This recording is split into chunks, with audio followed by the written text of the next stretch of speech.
With the summer rapidly approaching, that gets me quite excited for all the content plans I have in those months, but before we get to those plans, I figured I'd take the next few weeks to close the lid on the project I started back in October, the Mega Man X 5 Years Later series, which I created to look back on all these games with a different perspective now that it's been 5 years since the original reviews I did back when I was in high school. Now, all we have left are the spin-offs to discuss. Originally, I wasn't going to do any of these for this video series, but I figured, why not? I mean, the original retrospective did all the games, why leave that stone unturned? Plus, the mobile game, X Dive, has finally been released on Steam, and so I might as well cover it, right? But if I'm doing that, why not just rope in the remaining X games? So that's that. Which is how we end up with this video where I'm going to look back on the Game Boy Color duology Mega Man Xtreme and Mega Man Xtreme 2. Two games that existed to bring the Mega Man X console experience to Nintendo's handheld back in 2000 and 2001 respectively. This is something Capcom had done for the classic Mega Man series and the original Game Boy, so it only made sense to adapt the Mega Man X series for the handheld format. Today, these games don't really get that much discussion compared to the main X titles and the other spin-offs even, and we'll certainly get into why that is before the video's over. Speaking for myself, I almost never revisit these games, compared to how often I replay the first 4 games and even the other ones. Don't get me wrong, I got them on the 3DS Virtual Console as soon as I became a huge fan of the X series back in 2015, because obviously you need to play every game as soon as possible, right? But I just don't really replay them that much. In fact, I think the last time I ever really devoted a lot of time to either one was when I had reviewed them over 5 years ago. I tried to make it more interesting by getting Retropolis Zone and Gotta Be Frank to join me for those episodes, and we had a lot of fun making them, but today it's just gonna be me. Figured I'd combine the two in one video since a lot of the same principles apply for both games, although when playing them again, I thought Xtreme 2 was more interesting than I remember. But first, let's briefly go over my updated opinions on Xtreme 1. An important fact to address when talking about these games, the first one in particular, is that there's almost 2 conversations you need to have to give the full picture. Like always, I have my thoughts on what it's like playing the game today, but it absolutely cannot be denied that Mega Man Xtreme served a much different role in 2000 than it does 22 years later. Mega Man Xtreme is a pretty impressive game for its time, as it was taking assets that originated from the Super Nintendo Mega Man X trilogy and converted them to the Game Boy Color. While this will lead to sizing discrepancies, Chill Penguin's not supposed to be taller than X, and X isn't supposed to be Spark Mandrill's height, but I think it's a really impressive effort as you see the animations, for example. They cut down frames that were unnecessary in order to reduce the storage space, I imagine.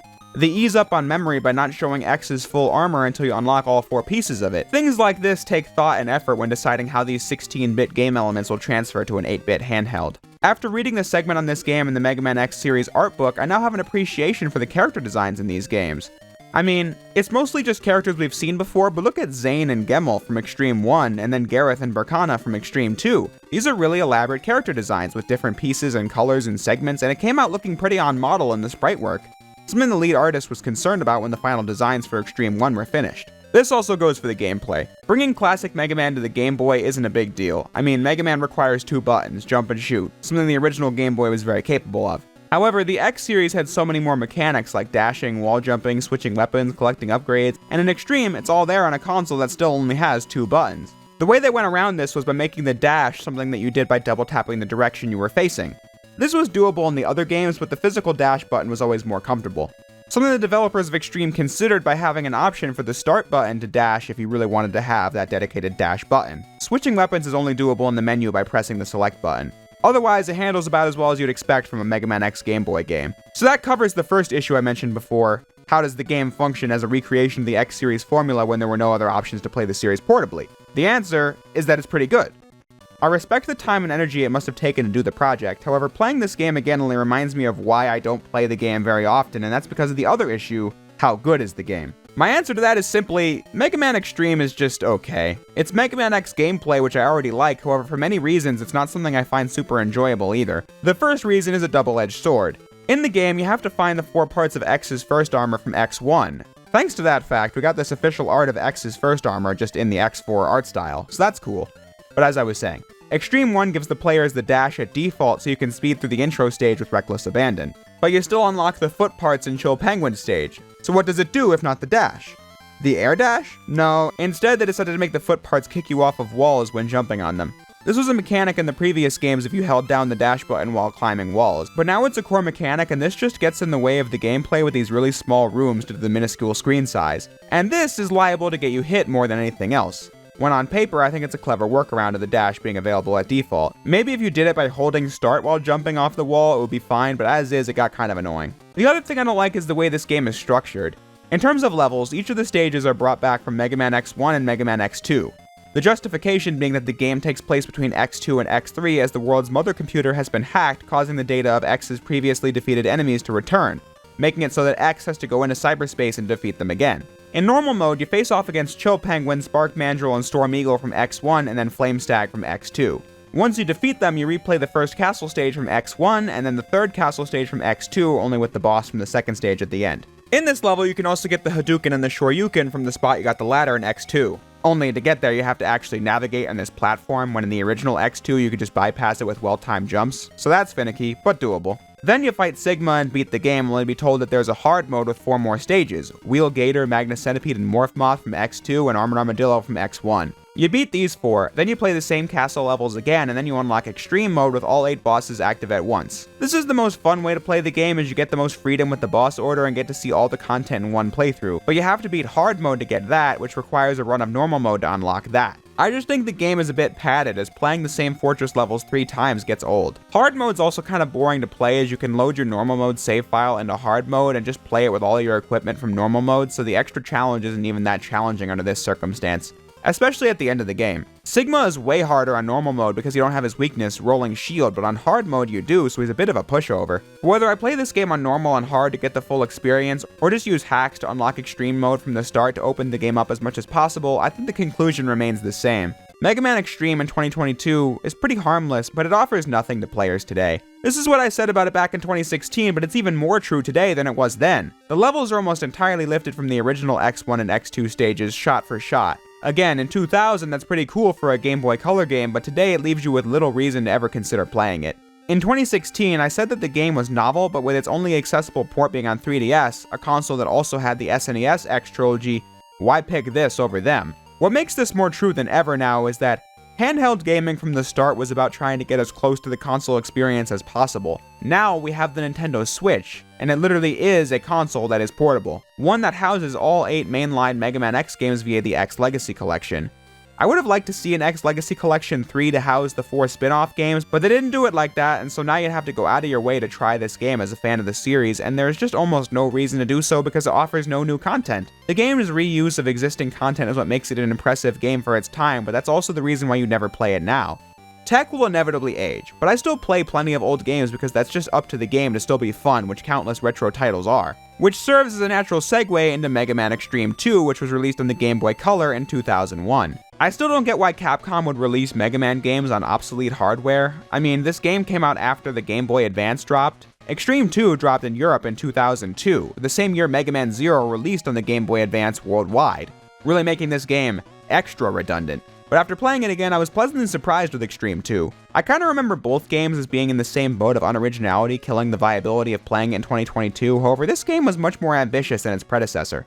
Like the first game, the plot mainly exists as a way to justify reusing old Maverick bosses, this game pulling from X1, X2, as well as X3, since this one takes place between X3 and X4. But I think the way they went about it was more interesting. Reploid bodies are being turned into robotic shells at seemingly random, as the Maverick Hunters track the source of the disturbance to Lagoo's Island, where a Reploid scientist, Burkana, is working alongside her right-hand man, Gareth, on extracting DNA souls from Reploids and placing them inside of the bodies of Mavericks that X had defeated in the first 3 games. This story just has more significance than the first game, as this game debuted the concept of DNA souls being the things that give Reploids life, and that these can be stolen and transferred. This set the stage for the plot of Mega Man X6, where Gate created the Nightmare virus that corrupted the DNA souls of Reploids, Alia making direct reference to the events of Xtreme 2 at the end of X6 when Isaac's body is left a husk, just like the Reploids at the start of this game, meaning that Dr. Wily had made his escape yet again to return in another Reploid body someday. At the same time, Xtreme 2 also takes advantage of its being a prequel to X4 by having Iris be the navigator that helps X and Zero throughout the journey, giving fans more backstory with her when they replay X4, setting up the fact that she does have some conflicting allegiance between the Maverick Hunters and the Repliforce, which ends in disaster in X4. So all around, a pretty worthwhile story in the grander scheme of the Mega Man X series. It's just a shame that the presentation capabilities of the GBC are so limited. This is only a problem because of the fact that these cutscenes are long, and that goes for both games. Here you're playing this handheld X game designed for short burst play sessions, and you have to watch cutscenes that go on for like 2 minutes or more. It just kinda kills the pace, and is not visually pleasing as Xtreme 2 will rapidly flash between these character portraits and cutscenes. I also have to mention the part in Xtreme 1 where we get this death scene. There's nothing wrong with the writing of either game, I just think it's funny how seriously they take themselves, and that's how you get this in your GBC Mega Man game. As for the gameplay, it's also a lot more ambitious than the first one.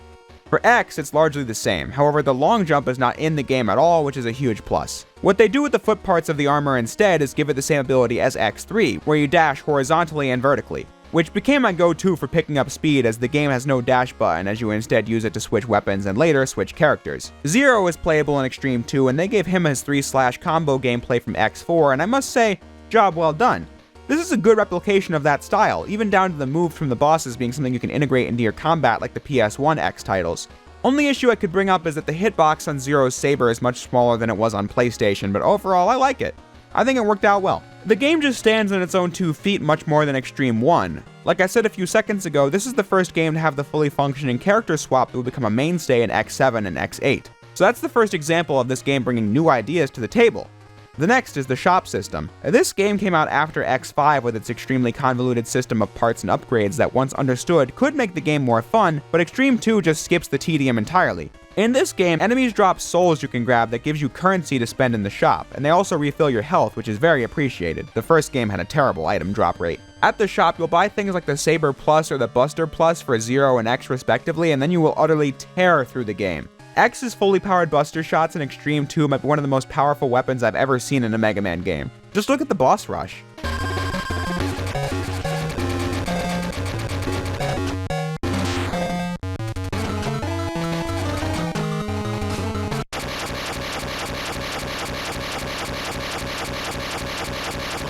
For the first time in my life, I was entertained by a boss rush. So through its shop system, Xtreme 2 gets something right that X5, X6, and X7 would all stumble with to various degrees. And I think that deserves credit. What also deserves admiration would be the levels. We still go through areas inspired by the original X trilogy, Launch Octopus and Flame Mammoth from X1, Wire Sponge and Overdrive Ostrich from X2, and then Neon Tiger, Volt Catfish, Blast Hornet, and Tunnel Rhino from X3. The difference between this game and the last one is that it crafts new stages based on these familiar bosses, like Blast Hornet stage seeing you jump around his air fleet rather than his hangar like you did in X3, or Volt Catfish taking the electricity gimmick from the original stage but fusing that with the water of X3's Toxic Seahorse, fusing 2 stages together and creating a new experience as a result. Flame Mammoth and Wire Sponge are basically the same stages unaltered, but besides that, I think this game has a consistent roster of new content, which makes it worth playing in a way the first game just fundamentally is not. It even makes use of the 3 campaign structure better than the first Xtreme. Instead of labeling them as difficulty modes you plow your way through just the same, you have an X campaign where he faces off against Neon Tiger, Launch Octopus, Volt Catfish, and Flame Mammoth, and then in the castle stages he goes after Bracana. And the other option is the Zero campaign where you fight Wire Sponge, Blast Hornet, Tunnel Rhino, and Overdrive Ostrich battling Gareth in the castle stages. When beating X's campaign, I could carry the save into Zero's, with Zero having all the weapons from the bosses defeated as X, and I can only assume it works vice versa. When beating both, you unlock Extreme Mode where all 8 bosses are available and you can freely switch between X and Zero at any time. But I must warn you now, I fought the X bosses as Zero and vice versa and learned that only the character who beats the boss gets the special weapon, meaning that you'll be locked out of collecting all the upgrades like I was when trying to get this part of Tunnel Rhino's stage or this Dr. Light Capsule in Neon Tiger's level, because for some reason, fire only works here as X and not Zero. What an idiot I am for my inability to predict that. One reward you do get for reaching extreme difficulty is an exclusive final boss fight against Sigma where you actually have to trade off between X and Zero in order to defeat his color-coded battle mech. I thought that was a neat fight. And then you get to see the true ending of the game where all the DNA souls return normal, ending Mega Man Xtreme 2. As established before, I was pleasantly surprised by this one. I remember it being just more of the same as the first game, maybe a little better, but I enjoyed the first one a lot less this time than I used to, and enjoyed the sequel much more. In both cases, if you played the main 8 games, there isn't much of a need to play them, especially since neither one is available on modern platforms. However, I think Xtreme 2 pulls its own weight, which is all I can really ask for. It's not the greatest game of all time, but I'd give it like a low B grade. It was a good game, all things considered. More so than the D I'd give the first Xtreme, and that's basically that. I don't have much else to offer here on these games. I just thought it would be nice to quickly revisit these two since, as I mentioned at the beginning, I've got some big things I want to tackle this summer, and after a spring season full of activity on YouTube, I'm taking the time right now to unwind to get the remaining X games off my list. And on that note, the next one is Maverick Hunter X. You might say, didn't we already re-review that one? And to that I say, third time's the charm, right?